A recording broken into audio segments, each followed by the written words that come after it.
I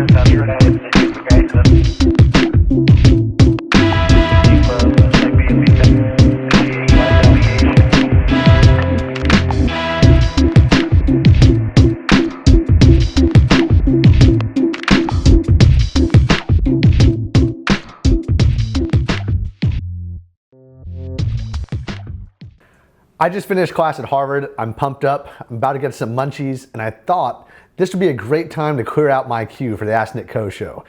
Since I created this channel, I've been getting a lot of questions. I love it. However, I have such a different format now. Until I finish this queue of all these questions, I can't really go down that path.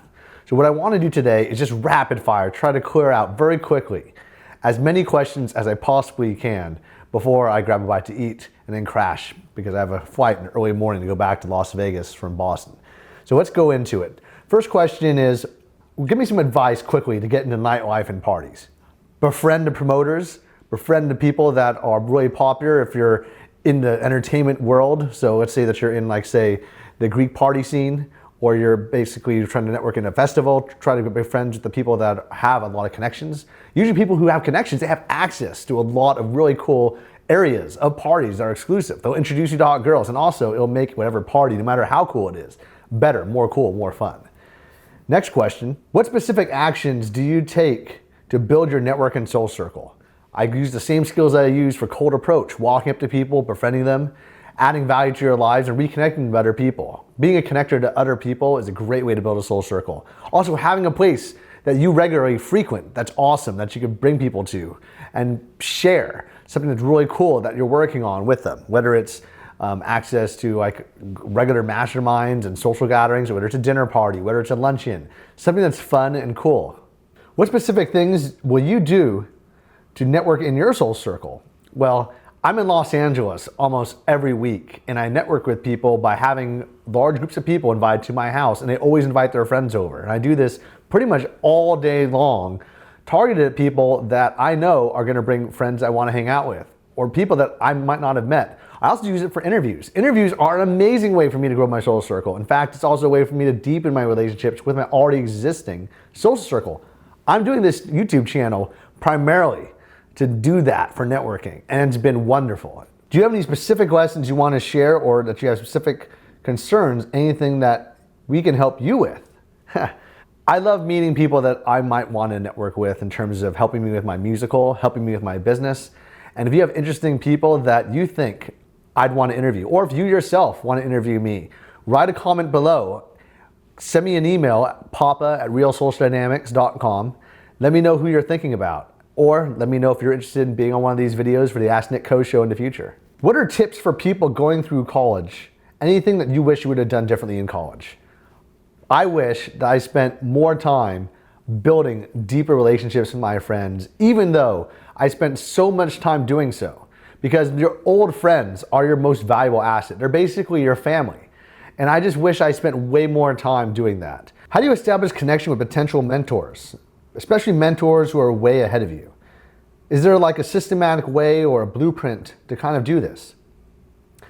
I establish my relationships with mentors that have massive success in business by admitting, first of all, that I'm coachable, I want to learn from them, and I try to make it so that they enjoy the process of mentoring me. Whether it's inviting them out for drinks or dinner or lunch, or introducing them to other friends, or trying to figure out what it is that they're working on that I can help out. One thing that we all have is time. If we could volunteer our time to help them out, that's another way of doing things.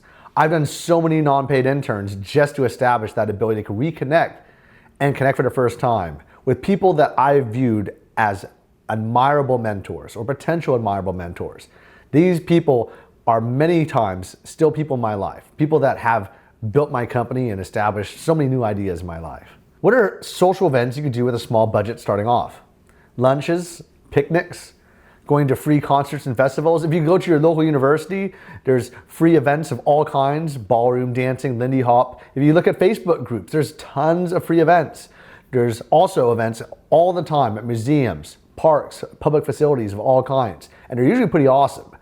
I know that I'm at Harvard, and almost every day of the week, people could go and watch lectures from everyone from the Secretary of the Treasury to presidents of Brazil, basically presidents of the USA, pretty much everyone. I mean, this is Harvard, so I'm really lucky. You're so saturated by free events at Harvard that when someone asks you, hey, would you like to have like a, come over and just watch dinner and popcorn and chill with a bottle of wine, or see Oprah or Michael Bloomberg, it's kind of a toss-up because you're so saturated out here. It's pretty awesome. I'd like for you to discuss body language. Well, body language is super important. There's so many books and nuances of body language.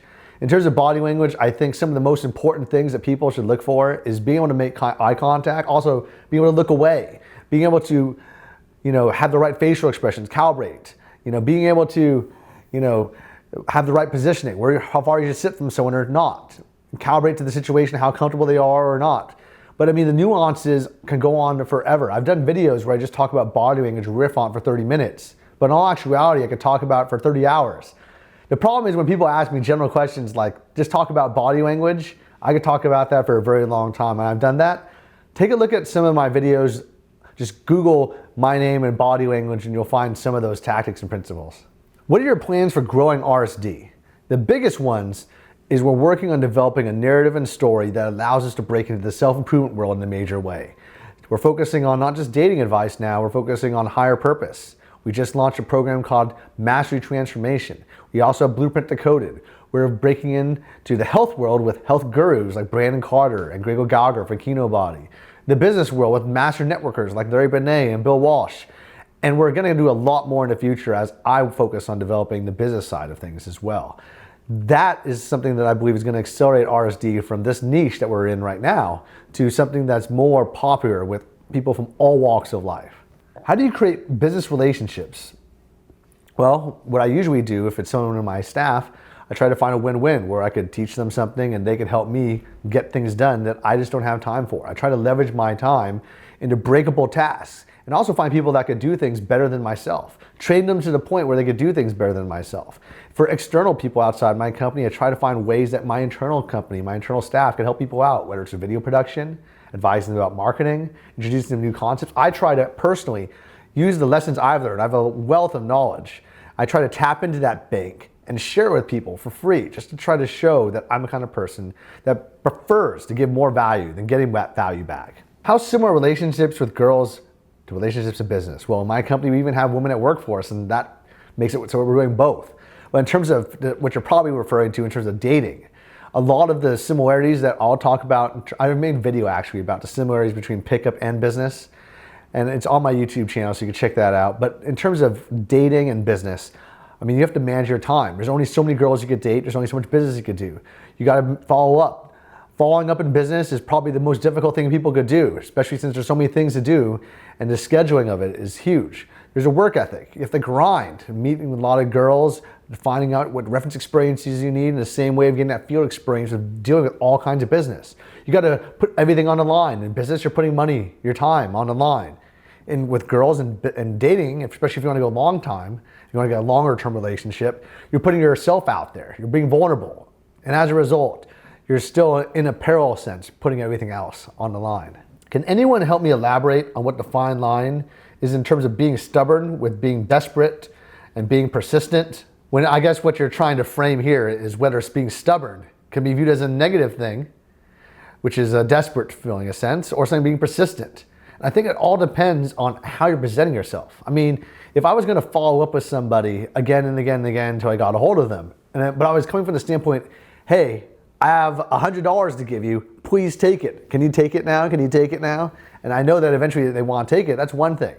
But if on the other hand, I'm like, hey, I know you have $100, can I take that from you? Can I take it now? Can I take it now? Can I take it now? That's where it becomes desperate. So I guess it's the frame of how you're presenting yourself. Are you offering value to other people or you're not? I mean, it's all about your interaction, the frame, the mindset you're coming from. Usually, I want to come from the frame of win-win. So even from the taking mindset, you've got to come from that frame because especially from high profile networking, if you're networking within the A-list, that stuff will instantly blow you out. How can I grow my motivation? Motivation is an internal thing. Now, if you want to be inspired, follow the autobiographies of the most successful people. We have a channel called RSD Motivation as well. It's a YouTube channel of our RSD instructors saying the inspiring things that have inspired them the most. If you also check out the Instagram of some of our instructors, they also post a lot of the popular phrases and mindsets that have inspired them. I personally am inspired just from pushing hard just from knowing so many of my personal friends that have got successes, my family, and the achievements that I've accomplished, and that kind of motivates me to try to push myself to the next level. I kind of have that internal motivation and drive already. And once you get to the point where it's just a part of who you are, you're not going to have to seek it externally. How do I visualize my success with money? Well, a lot of people will do leadership boards, or they'll try to see where they are compared to other people. Other people will do visualization boards where they put pictures of themselves out there. I personally have a very clear way to visualize things where I just see myself of what I've accomplished in my personal life and just having more of that kind of success. But if you haven't had success, if you've never had that feeling of money, be inspired, read books, watch movies, see what people feel like. I mean, there's a lot of good dramas out there that could give you that visual picture of what that success looks like. In all actuality though, it comes to the process of you actually getting reference experiences of little successes. And that builds up to a lot of larger successes. And when you can visualize those little successes, it's a lot easier to visualize a large success. How do you build a team from scratch? Usually, I get people first interested in hanging out with me and tell them about my ideas. And I get them to just participate in the brainstorming process of what that team's goals are. After I do that, I'll figure out the roles, responsibilities, and then eventually how to compensate everyone. The first page that you need to accomplish is getting the vision and mission clear, sharing it with everyone so everyone can get on the same page. I was in a human rights and international law class today where we were talking about how in order to convince people to get on an international rights train and trying to fight for change and making life a better place and the world a better place, it's been a challenge for activists. And I met with the president of South Africa from during the time of apartheid. He was actually the one who ended it. And he said to me when I was having dinner with him, that when I asked him, what did you do to transform a whole generation, a whole world, and make it so that they eliminated apartheid, especially when they wanted to keep it? And he said, well, the first thing I had to do was establish that vision and mission for my team. We had an infrastructure in place. And just like a business, the processes, the procedures, and everything happens after you get everyone to fight for that same unified goal and mission. How do you actually organize massive events, resources, venues? How do you come up with things to do? A lot of research. If you look at party planning books and guides, you can see that, or just attend a ton of parties. That's where I get my inspiration. Also, I look at the venues that are in my budget, try to find out budgets, different venues, and I'll try to push things. But just take a simple start if you've never done this before. Start off with something where there's already established venue and the venues are free. Bring people to Starbucks. Look at other Facebook groups and Facebook events are happening. Look at what going.com events are going on in your local community. Just try to organize something small and then build it from there. What are your 3 biggest motivations in life that will get you successful and rich and continue to make it for you? First one is my family. I want to make sure that my family, that includes the people that I care about the most, and my friends and my company. These are people who supported me, I know are going to be there for me. These are the people that I want to make sure are happy, are satisfied. And if I have to work hard and accomplish my goals to make that happen, that's exactly what I do. The other things that motivate me is continual education. I'm a huge fan of formal education. I mean, I've been in college for almost 15 years now. Of course, I've been working and taking time off now and then, but I've done undergraduate degrees, a couple MBA programs. I've done a hotel school program at Cornell. I'm at Harvard studying legal studies. I've done programs at NYU and Princeton and California State University and all sorts of formal education. I also like seminars, things that will inspire me and motivate me and take me to the next level. The values of education, though, allow me to have new skill sets and things that can enrich myself and take me to the next level. The other thing that motivates me, the things that I believe that will make you successful, is to try new things through traveling the world. Traveling to places around the world allows you to learn new customs and cultures and inspires you from things that might just be in your bubble. I remember there was a famous woman, I can't remember her name, but she said that if you just live in America or just live in your own country and don't explore the world, you've only explored the first page of the first chapter of a book. And there's so much to explore out there. But other than travel, the diversity of exploring different things that you haven't done before, those things will just open up your mind. And when you do that, you'll realize the world is such an awesome place. How do you build rapport with key college people? Well, if you're not in college, like me, I'm in college, but when I was not in college and I was building rapport with other people that were in college to help me build my RSD events, I was reaching out to student leaders, people that were in RC Nation, but wanted to kind of take that leadership role to help us grow RC on their campus.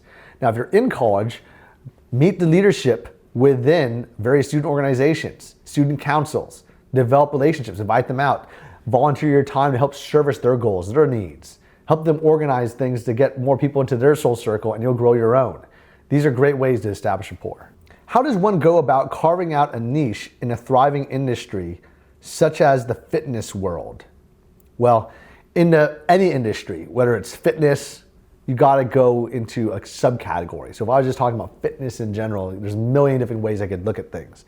So it could be fitness for women that are yoga instructors or who like yoga, fitness for dancers, fitness for people that are busy business professionals, and then having the mechanics, like maybe it's not just fitness, but it's a special kind of fitness. Maybe it's like dance as fitness for business professionals. But as you combine moving elements of pieces, you will establish a niche. And the deeper you go into a niche, the more likely that niche is going to become successful because you're targeting a very specific group and that catches the attention of people. They're like, wow, I didn't even know that was a possibility. Also, if you're looking at the standpoint of, say, real social dynamics, we are a dating niche. Yeah, but we're dating for men that are interested in specifically learning how to pick up women from practicing cold approach pickup or using cold approach pickup from walking up to someone you don't know and using that for other aspects of your life. That's a very specific niche.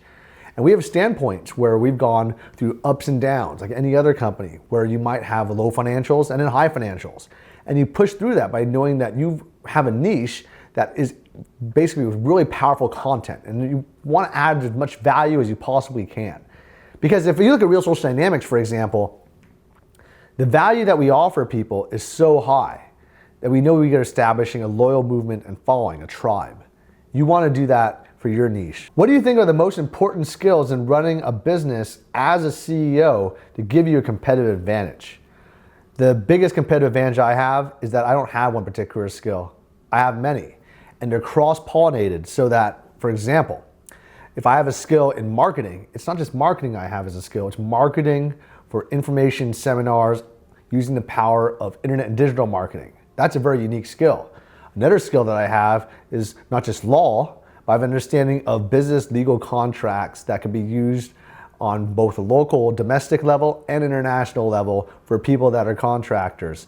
I have the idea of niching we talked about earlier. Well, I do that for my skill sets. I go very deep. If you look at, say, a surgeon that does brain surgery for people that are elderly, focusing on using particular kind of technology, why do those people make $1 million a year and a regular doctor, that's a general practice doctor, make $100,000 a year? It's because that specialized knowledge allows you to get success. When people are looking for CEOs, they're looking for people who have specialized knowledge that can help that company at a particular moments that it needs. Now, as a CEO, you need to be understanding of very general principles as well. You have to practice though, because unless you practice the skills in the real world, you won't know what's missing from your organization. So you got to get a lot of reference experience from various organizations or study various organizations so you can understand from field experience. Where do I start learning general things that apply in all businesses? Try an MBA program, try an undergraduate business school program. Look up general business seminars that are like MBAs for the weekend. Also, many, many books are out there. Or just check out my YouTube channel. I talk about so many general principles here on this channel. I also do the same thing in RC Founders Club. How does cold approaching for a business differ from cold approaching from picking up chicks? The parallels between business pickup or business cold approach and pickup cold approach, very similar mindsets, very similar things that you have to do, like conveying your personality and making sure that you could quickly establish what it is that you're up to that's interesting to the other person, or establishing value to the other person you're interacting with of some kind, whether that's even just like a social thing like fun, or whether it's something where you're doing something that you believe is going to contribute to something that you're already working on. Now in the social context, in terms of pickup, unless you're in a soul circle, you can't really know what that is. So usually it's more of a fun setting. But if you're networking in terms of pickup in a soul circle, it's a lot easier to do that. How do you fake it till you make it with abundance if you don't have it and be congruent? Now that's a paradox of a question for me, because you don't have to have a massive amount of abundance in your life in order to have a mindset of abundance. I have a friend who is homeless, but he viewed that his life was full of love, and that was an abundance that he had. And And as a result, he was always happy. And people just started, giving him things. He was going to a job at a restaurant, and people were always saying, hey man, let me give you this book. Let me give you this tickets to a free event. He's just a very likable person because he was a very happy person. You can still have abundance in your life and have that mindset. And as a result of him having that personality, having that positive outlook, he eventually became a very powerful and successful business owner. People offered him opportunities that eventually got him out of his job as a waiter and then a chef to become a global business leader. And it's just from that mindset. Now, of course, it requires a lot of work also. So you got to work. It's very challenging to have that. It's easy to say it. It's about practice. But it can be a realization for you that you can have it no matter how much money, how much resources you have. What do you think is the most important thing to focus on when you're selling a product or building the team that is executing your marketing?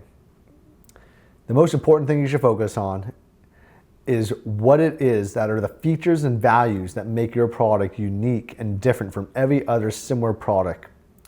For example, if I was going to have this computer here that I was marketing and selling, I could say, okay, I have a computer, and this computer allows you to do XYZ features and things that could help your life.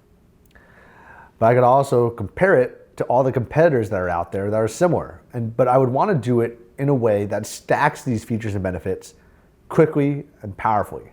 So one thing about this computer that's different is that it's a very aesthetic computer that is able to quickly and more powerfully and fast accomplish all the things that every other computer does. It has a better price. It lasts several years longer than the next computer. And as a result, you want to spend the same amount of money or more money buying multiple computers.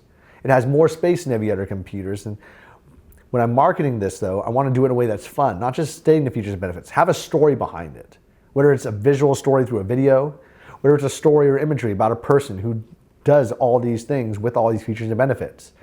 When we're selling our stuff, for example, we tell our story about how the stuff that we've learned that we're going to teach you has affected our personal life and transformed the lives of students. That's how you market things. How do you think America will evolve, and how will your marketing align with that vision? Well, I believe that America will evolve technologically very fast, and I'm always staying on the cutting edge of technology.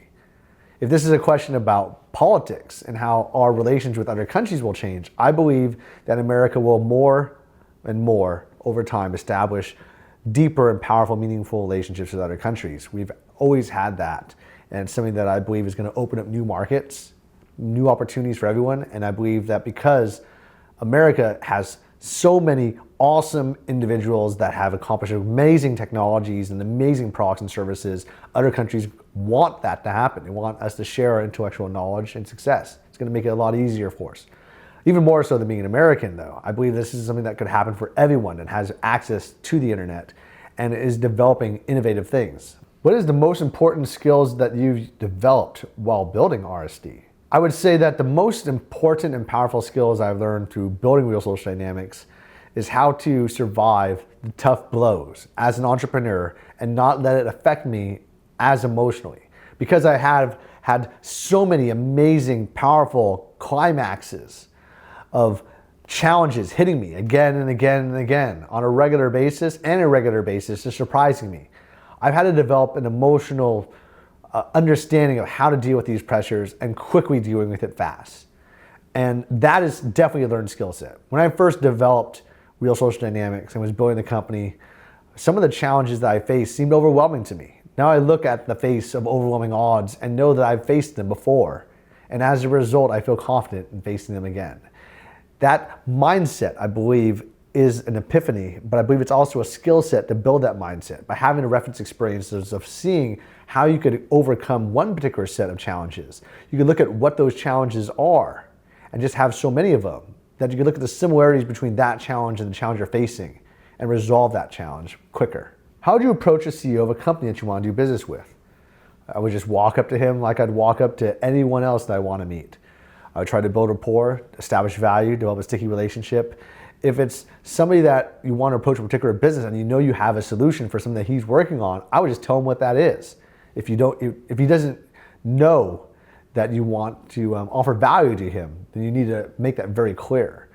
You might want to, it's a very difficult to reach CEO, maybe figure out if you could invest in his charity, that charity that he supports or cares about. I know Charity Buzz organizes things like that, where you could meet powerful people like Richard Branson or other powerful people if you spend a certain amount of money on a charity.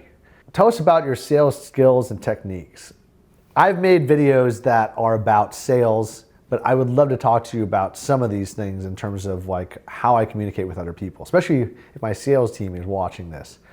When I focus on sales, and I've done a whole video in front of training sales teams, I already released them on the internet. There's one with Adam Farfin's sales team, so if you could check that out. I'm just going to give you a brief summary.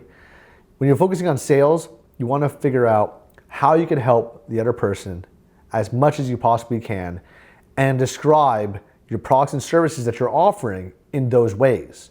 So the first key though, in order to do that, find out who you're talking to, what do they care about, what their job is, what their life's like, a picture of who they are, and then figure out what it is they care about and how your product can help them. Now, if you have dealt with a lot of similar people or people in your soul circle, then you could probably focus on first what those things are, but understand who your audience is first, so you're not pushing a circular peg down a square hole. What are some of the mistakes that you see your employees making in life, and whether they are with you now? Well, in my company, everyone in my company makes small mistakes. And what we have to do is immediately train them. Maybe it's they forgot a certain element of their job, something small, like forgetting to fill out an Excel spreadsheet in a proper way. We train them and we correct it. But in order to fix that, we have to make sure that these things are also not totally forgotten. We have to point out their errors. We have reports on a weekly basis also that certain minimum standards have to be met. As long as they accomplish those, they'll stay with our company. And then we'll say, hey, here's the goals we want you to reach. And if they hit those goals, that's great. We know that they're achieving this excellence that we expect. And if they have a stretch goal, then we're like, wow, maybe this person deserves a promotion eventually, or we can throw newer responsibilities on them. That's how we look at everything. How are you able to maintain the time of studying law at school and still maintain everything in your personal and business life?